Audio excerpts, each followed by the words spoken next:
Hi! Ito ang aking version ng Maghintay Ka Lamang.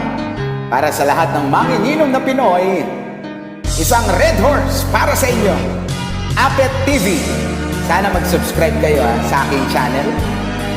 Salamat sa inyong lahat at sana magustuhan nyo ang kantang ito. Para sa inyong lahat.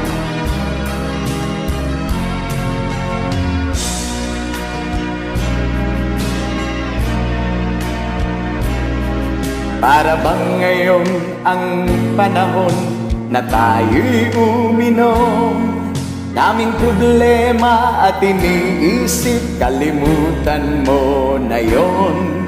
Ihanda mo na ang lamesa, darating na ang barkada. Ang pulutan ay igayak mo na, pitsil at yelo